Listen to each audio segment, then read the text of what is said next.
Sport Africa. In case you missed it last week, we got to know Coach Desiree Ellis as a player. And as I love to say, I'm a 2000, don't know that the national team coach was a player. She made her debut at the age of 30. But then, fast forward, she became the coach of Banyana Banyana in 2018. So what did that look like? Let's get to know Coach Desiree Ellis, the coach of Banyana Banyana.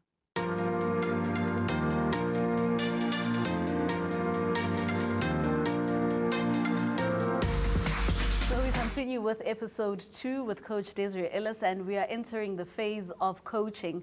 In 2018, Coach, that's when we saw the departure of Coach Vera Pauw, who really set up Banyana Banyana to, and maybe the early days we can say that the influence that she had also helped us to get to where we are today.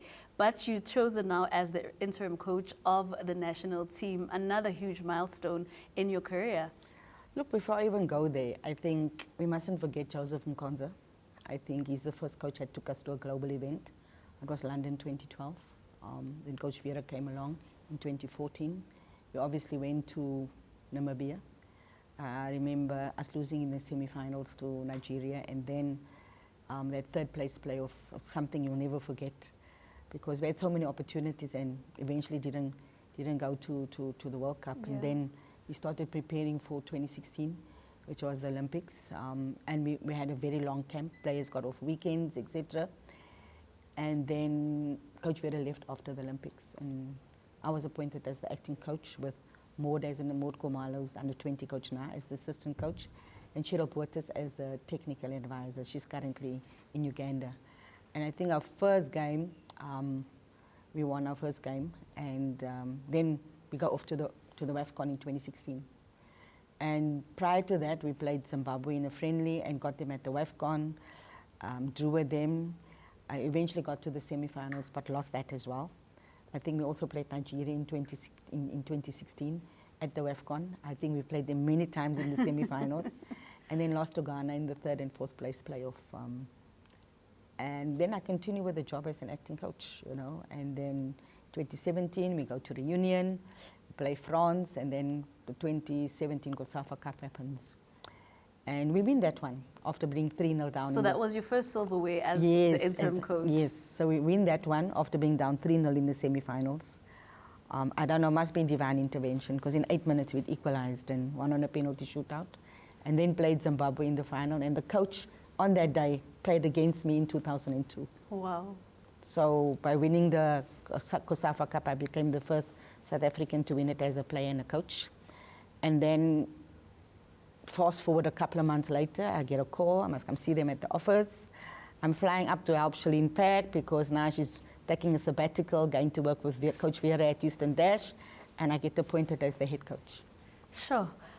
That confirmation, though, Coach, throughout the years, and I'm asking this to understand from a coaching perspective where your philosophy comes, how do you then say that this is my philosophy, or this is how I would like to play? Do you have that conversation with yourself?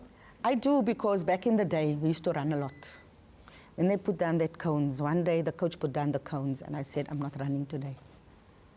And he said, we're actually not going to run today, because whenever they put out that cones, and I said to myself that whenever, one day when I'm a coach of anything, my players are not just going to run. Yeah. Because they're not athletes. They're going to do everything with the ball. And I was fortunate. I actually met Rida Berdin, who was our first conditioning coach, on social media. Huh. I liked what he did, and it was similar to the way Coach Vera was doing things. But she was working with a top guy like Raymond van Heyen, because they were very close friends. So I liked what he'd done, and then I brought him on board. Until he left, and I got this Rida now.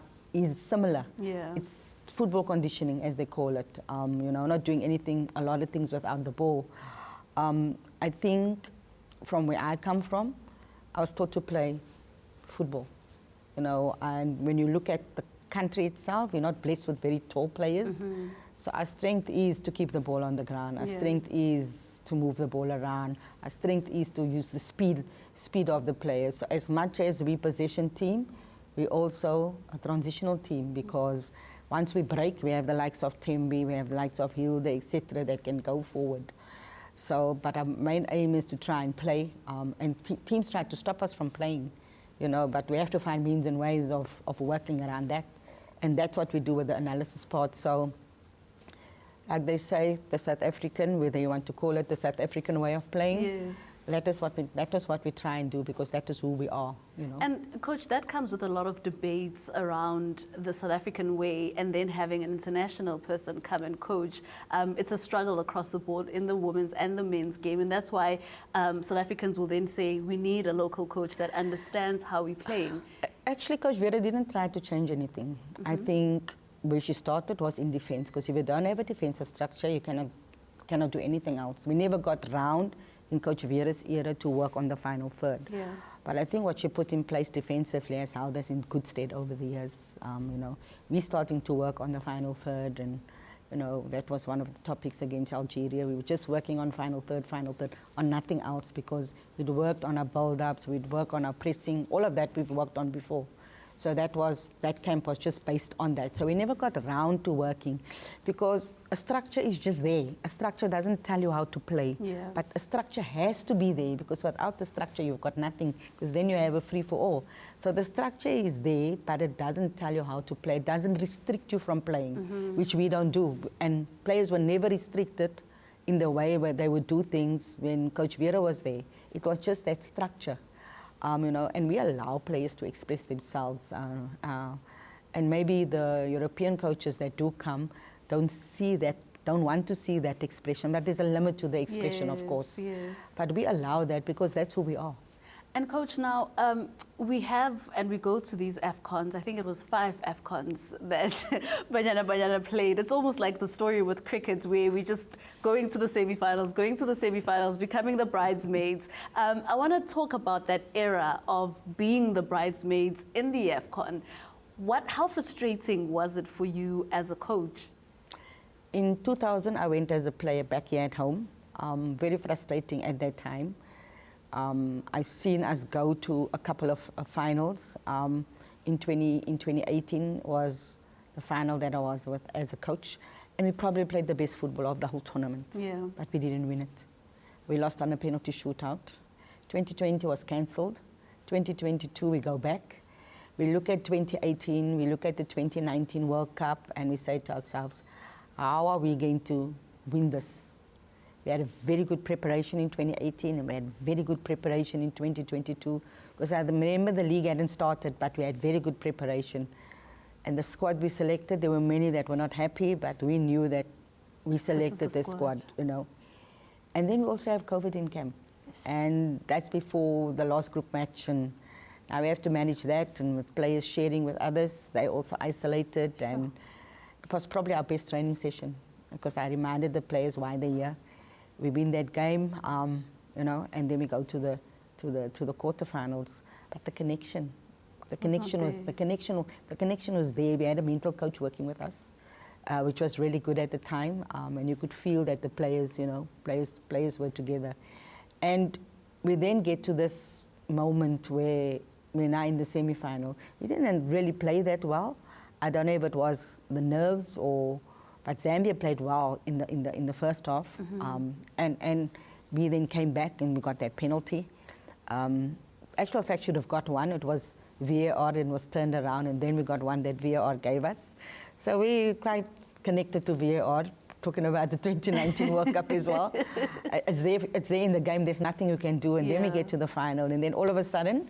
And I can't train at the technical center. Sure. So now we get pushed somewhere else, and as we get to training, there's no markings on the field. The next minute, the sprinklers come up, and Dr. Jordan is on the phone, and the next minute, we go back to the technical center. But we couldn't train the way we wanted to train, because there was so much security around that field all of a sudden. So we didn't know who was security and who was not security. So we were just doing certain things. But when I looked at the players on match day coming into the conference room, because Dr. Jordan wanted to see them. I almost didn't want to have a team meeting. They came in with a boombox, singing and dancing. And I knew that no one is going to stop us today. No one. We walked into that stadium. It was packed out. They did the pitch walk. They were singing to themselves because they couldn't hear anything because everybody was making a noise. Yes. And then we scored again, and then we gave a goal away, and then we had this madness of, I don't know how many minutes added. But there was no way we were going to lose that game. Sure. There was no way. And I think finally getting over the hurdle tells us what is possible, because prior to that, we were just short. You know, when we did beat Nigeria in Equatorial Guinea, we eventually lost to Equatorial Guinea. So we were just short. But Yeah. I think when I had that meeting with the senior players, you know, we had learned lessons from 2019 when we dropped players and players were not happy. We'd learned that lesson. So we said to the players, like, what is your ambition? Jermaine said, we want to win it. I said, but we first have to qualify for the World Cup. She says, no, we win it, we qualify. Janine said, we've got a lot of experience. And I said, yes, it's true, but if experience doesn't count anymore, then experience is nothing, because there was chances of senior players not making it, so I had to prepare them in advance for that. And then we go to the WAFCON and we just blow everyone away. We were, you know, very meticulous in how we did things. We needed to win that first game. After that, we made changes because we needed to keep our better players fresh. Yeah. The more senior players we needed to keep fresh. Then Tembi gets injured. Yeah, I'm going to stop it right there, Coach, with that injury with Tembi. But the coach just telling us about that 2022 WAFCON where Banyana Banyana won that first Africa Cup of Nations for the women's game, and that qualified them as well to the World Cup in New Zealand and Australia. And when we come back, we're going to go into that World Cup that also came with a piece of history from Banyana Banyana.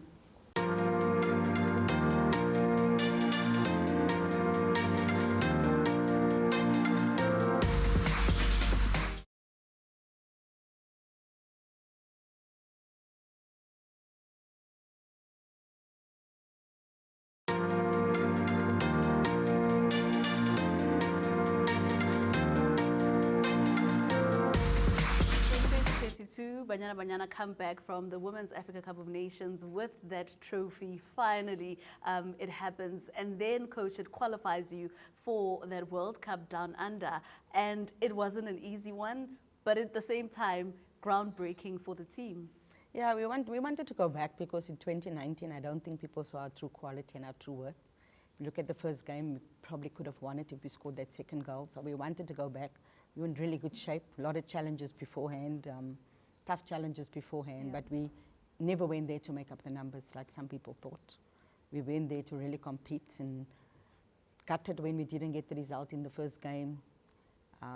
Even more gutted when we didn't get the result in the second game because we were in complete control. And then, of course, the third game just showed our true quality, you know.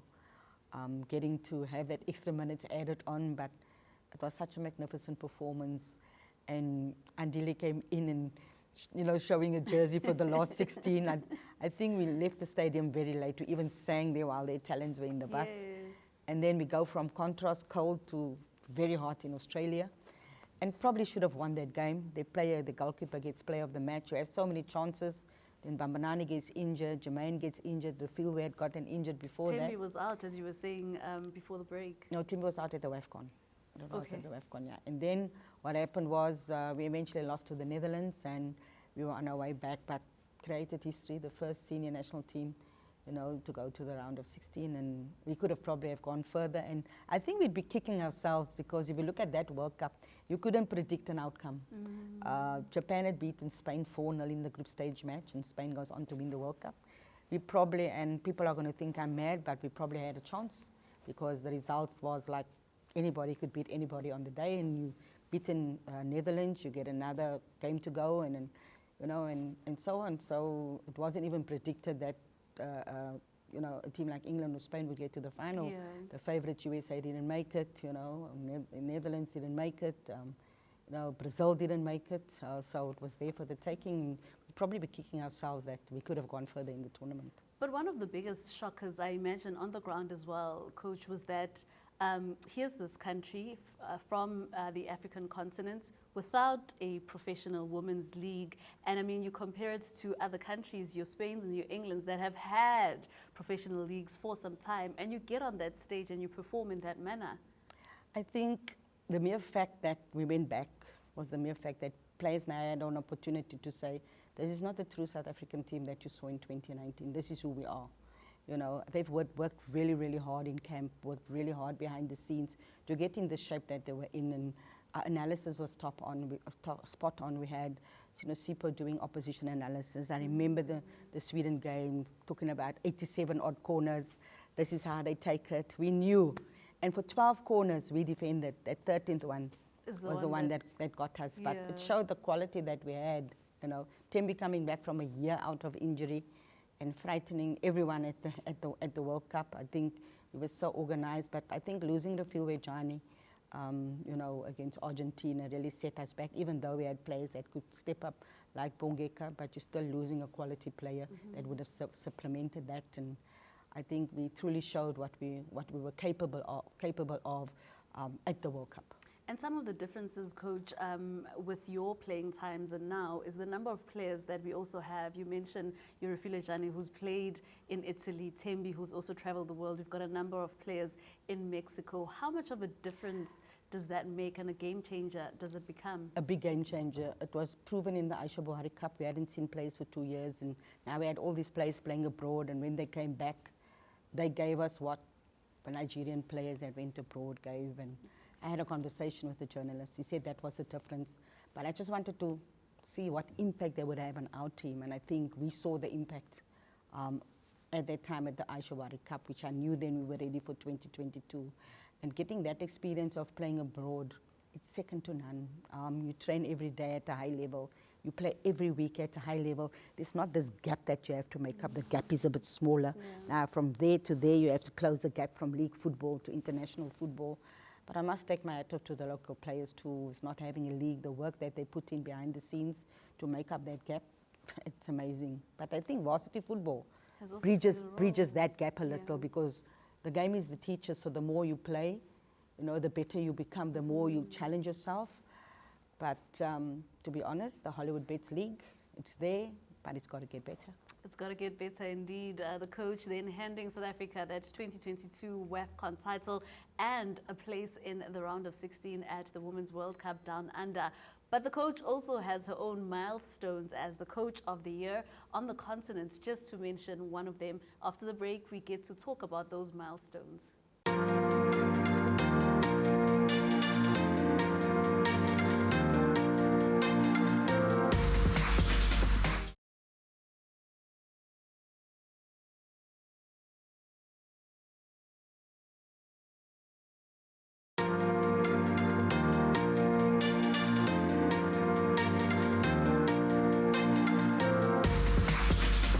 The tail end of our episode with Coach Desiree Ellis, but not without highlighting some of the milestones personally, Coach, as the CAF Coach of the Year. And I mean, you can't ignore the fact that many of the coaches in these tournaments come with, the teams rather, come with male coaches.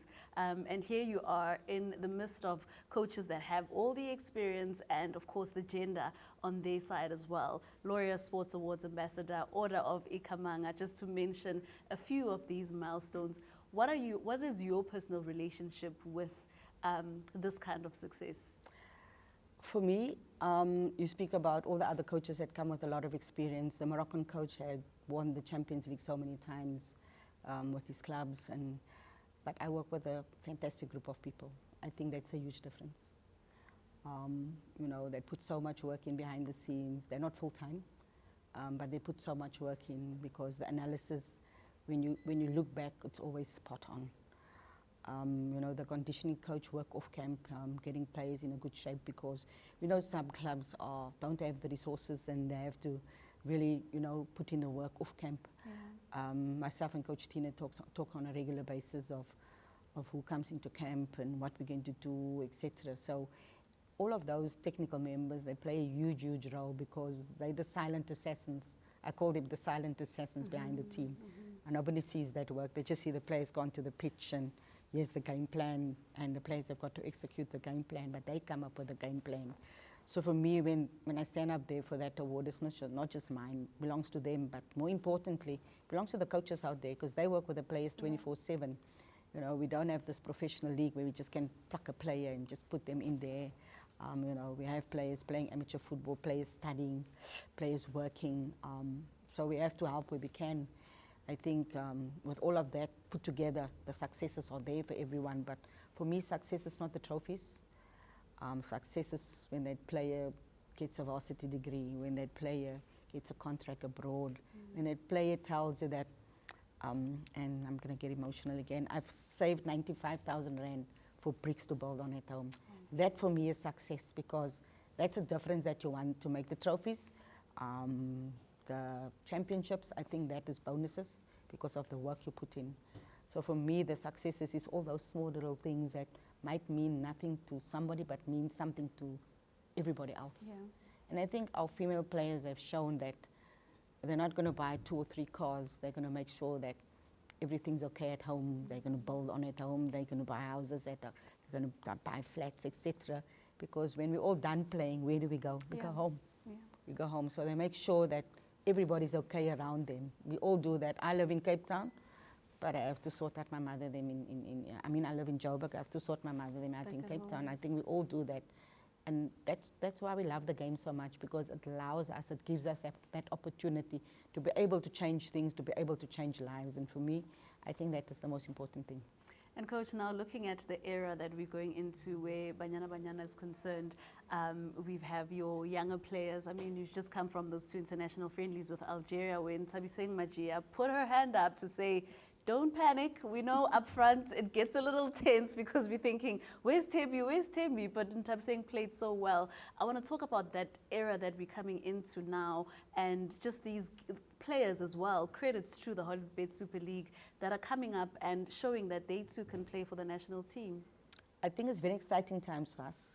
When you looked at the COSAFA Cup, we had a mix of players, very young players, players that had come through the youth system, players that had done well in the league, and we needed to have a look at them because we need to make sure that we also prepare for the future. It's not just about now.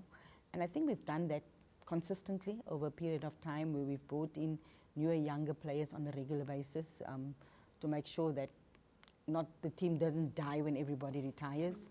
So we've done that on a regular basis, but I'm really excited for the youngsters coming through, Tori, Zoe, Bonolo, Casey, all these young players coming through and being part of our setup. And we took a very young Karabo Dlamini, who was 17, to the 2019 World Cup, along with Sibuleli Oweni. If we didn't do that, they wouldn't have developed the way they did. I think if you look at Karabo now, she's probably the best left back on the continent. And we will do that consistently to make sure that we give opportunities. Majia scored the goal against Botswana when everybody was out injured. And then went into a little bit of dip, but when I see her revived Majia doing really well at Mamelodi Sundowns, and I've had conversations with Coach Godfrey, to make sure that he assists, and he's been very helpful with that. So, there's new players coming in, and I was chatting to Coach Tina the other day, and she said players are getting younger and younger, so it's really amazing for us to be able to see these young players. But I think the biggest downside is our youth teams not qualifying for World Cups, because that experience is second to none. They will get that experience, and some will step straight into the national team, others take a year or 2, and sometimes you lose those ones that take a year or 2 because somebody else steps up, but the talent coming through is just amazing. And with that, I'm going to ask that we park the conversation, Coach. And I'm saying we park it because we still need to talk about the upcoming Women's Africa Cup of Nations. So I'm going to kindly ask you to please do come back before we go to the WAFCON in July, because there's so much more to talk about when it comes to Banyana Banyana and, of course, Coach Desiree Ellis. Coach, thank you so much for joining us as the guest. And Coach Desiree Ellis speaks to the true power of South African women and the impact they've had on the global stage when it comes to sport that we love so much in this country. Join us again next week on Sunday.